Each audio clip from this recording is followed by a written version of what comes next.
So today we're talking about prayer. Did that beautiful rendition of Shenandoah by Chanticleer become a prayerful experience for you? It always gives me chills. A song of longing and a prayerful tribute to the beauty of God's creation. Music is a prayer form. How many times have we all listened to Bob sing a beautiful hymn in church, and we are transported? Many years ago, I was telling Bernadette Snyder, who was our first beloved spiritual director here at St. Tim's, during a spiritual direction session that I was tired of my prayer format. It had become same old, which easily gave way to distractibility. I was surprised when she said, "Switch to music, Kathy. I know you love Beethoven and Gregorian chant. How about listening to the Psalms that are sung? Or how about spa music?" That was not the first time that I said, "Seriously?" to Bernadette. A steady diet of anything needs a little variety to get our attention, even prayer. Most of us were raised with saying the rosary, going to the stations, saying rote prayers. For me, saying rote prayer is an invitation to mind wandering. Clearly, that's not an effective prayer form for me. I believe that we cradle Catholics have been stamped with the rosary and stations and all the formalized prayers of our childhood, firmly set I don't know what happened, but you're on now. I won't in our touch them. brains and our hearts. Anything else seems trivial, non-devotional, not the right way to pray. Conversely, those steeped in the Bible as the only way to pray, they too are limited by their perspective. I know a woman who believes God is in church. So if you want to talk to him, you have to go in church. And not any old church, not like St. Timothy. It has to be an ornate Gothic structure with statues and candles and the scent of years of incense and candle smoke. Sister Jane Delisle, who is one of the teachers in the Spiritual Direction Formation Program offered by the Sisters of St. Joseph in Orange, tells of being a spiritual director back east in a town at the base of the Smoky Mountains. A priest told her during a direction session, "I don't know how to pray. I don't know how to hear from God." Of course, he knew how to say the rote prayers of the church and how to say Mass, but that wasn't what he meant. So she asked him, "What do you like to do in your free time that gives you peace and gives you joy?" He responded immediately, "Oh, I take hikes up our beautiful trails. There's a vista point up one of the trails that has a bench. And I sit there and I look out over the valley, the mountains and the trees and the smell of green and the woods, and I'm filled with peace. I do that often." And so she replied, "Well, that is prayer. I bet answers to problems come to you up there, you know? That's God talking to you." Looks like we can pray anywhere. Sister Melanie quotes Thomas Keating, "The only way you can fail at prayer is not show up." As I was looking at YouTube for the Shenandoah selection from Chanticleer, I came upon another group named Cantus. It's Cantus. There's a gorgeous, gorgeous clip of the members of Cantus and Chanticleer spontaneously singing Franz Biebel's Ave Maria in a bar in San Francisco. The patrons all stopped to listen, the bartenders leaning on the bar in rapt attention. It's gorgeous. I laughed and told Helene that that was what I was going to play for you guys today as our prayer, asking you, can we pray in a bar? She told about a fellow spiritual director who meets her directees in a bar for spiritual direction because it works for them. Sister Melanie reminds us what St. Teresa of Avila said, God walks among the pots and pans, and I guess the beer bottles too. Sister Melanie reminds us not to pray if we don't want to be changed. We're probably not going to change God's mind, but he can sure change ours. That reminds me of another one of those times when I said, seriously, to Bernadette. We were talking about thought-provoking reading when she suggested that I tune into Joel Osteen, the televangelist. Seriously?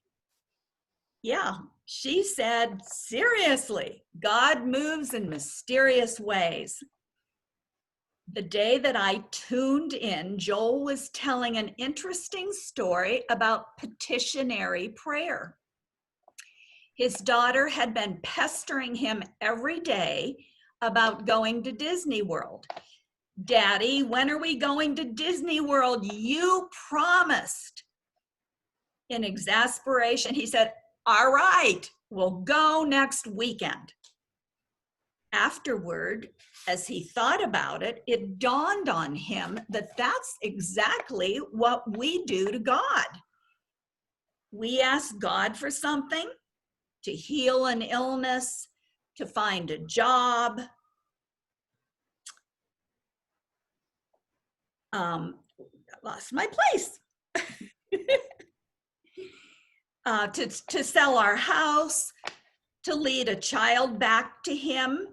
And we ask it over and over again every day in our prayer. Do we become like nagging children pulling on God's sleeve? Joel suggested that we should ask only once. God heard us the first time. Then we thank God every single day. Thank you for working on finding me a new job.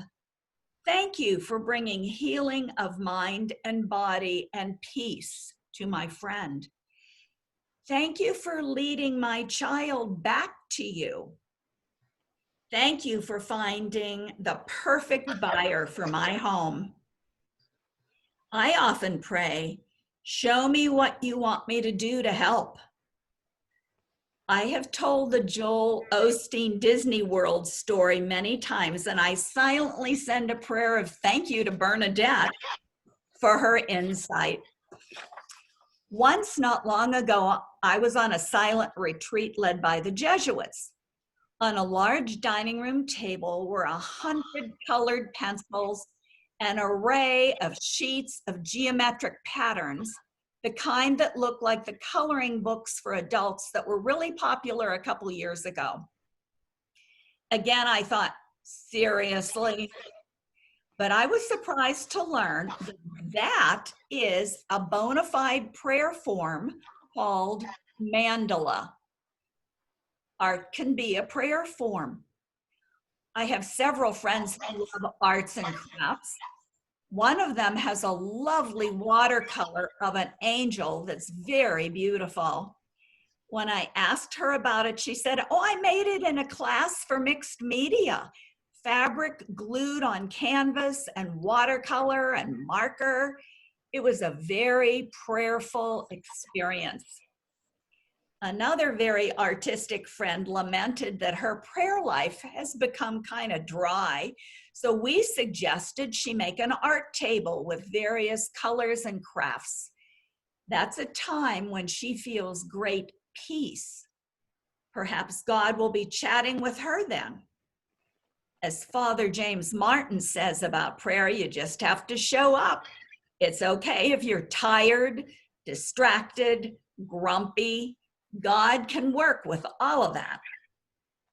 Christopher Hertz, an author and friend to Father Richard Rohr and a guru on the Enneagram, writes, the innate gift of our centers indicate how God speaks to us through our senses and the impressions we experience in our feelings, in our thoughts, and in our instincts.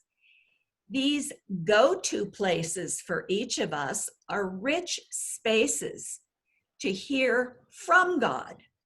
Many people say, well, I know how to talk to God, but how do I hear from him? How can I hear him speaking to me? I listen, he's not talking. It's tough to quiet your mind and heart to listen to God. I always scratch my head when people say, oh, I just close my eyes and I block out everything and then I can be with God and listen to him. Yeah, no, doesn't work like that for me. I close my eyes and I still hear what's going on all around me. And then the grocery list pops into my mind, or some job that I need to do when I stop meditating. Helena and I were just talking about that last week. She knows folks who can do just that, close their eyes, block it all out, and listen to God. Last year, I was determined to get to that quiet place. And then I remembered Father Richard Rohr saying at an Enneagram retreat, never send one types off to meditate. They can turn off the voice. They cannot turn off the voice in their head. Instead, you send them off to meditate on a certain subject. That reminded me of the Ignatian exercises where you imagine yourself in the specific scene of the gospel. Maybe if I saw a scene in my mind of a place that I think is beautiful and peaceful, and I focus on that scene, I could quiet my brain and just be there with God. If I just sit there and concentrate on feeling that peaceful feeling, that will be enough. And that's when God starts talking, softly like the breeze where Moses found God. So let's talk about ways to pray. Sister Cecilia McGladrey, another wonderful lecturer in the Spiritual Direction Formation Program, shared a chart, which I'm going to attempt to put on the screen so you can see it. It's entitled Tree of Contemplative Practices. But for me, it's like a chart of prayer forms. Like Baskin Robbins, there's 31 flavors of prayer. And just like ice cream, most people don't want to eat the same flavor every time, every day, every year, forever. Sister Melanie quotes Dom Chapman, pray as you can, not as you can't. And so some of these ways to pray will be, I can't pray like that. But some of them could be, that sounds pretty intriguing. Let's take a look.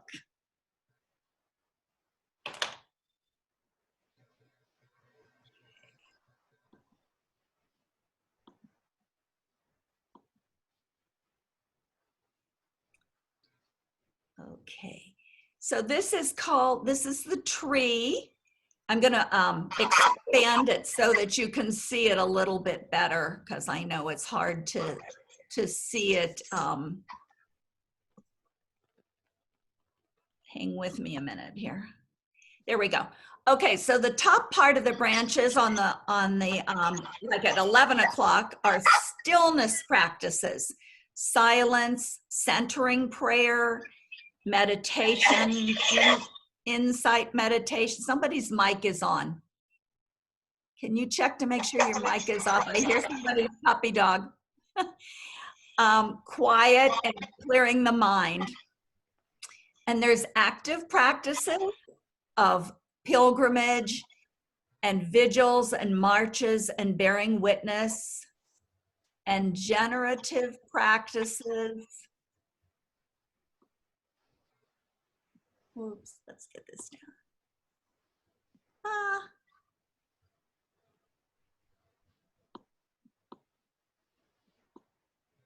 Whoa, too much.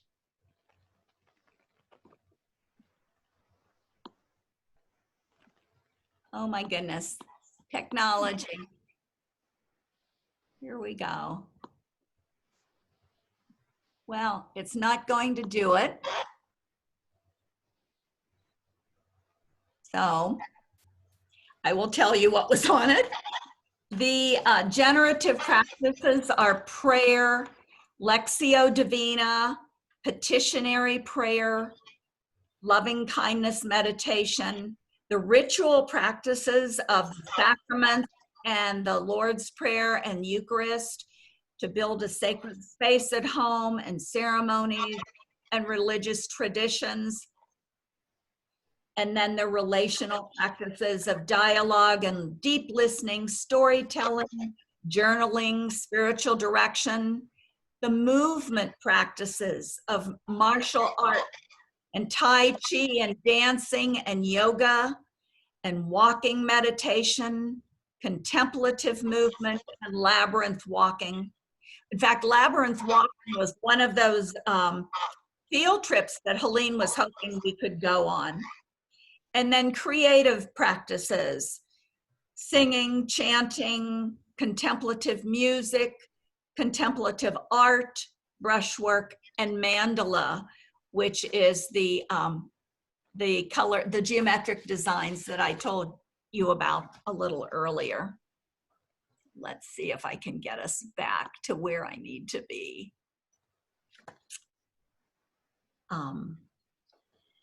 I'd like to end with Sister Melanie's beautiful prayer at the end of our chapter. It's on page 91 if you want to follow along. Loving God, teach me to pray. Teach me to lift my mind and heart to you, to converse with you, to allow a meeting of our two loves.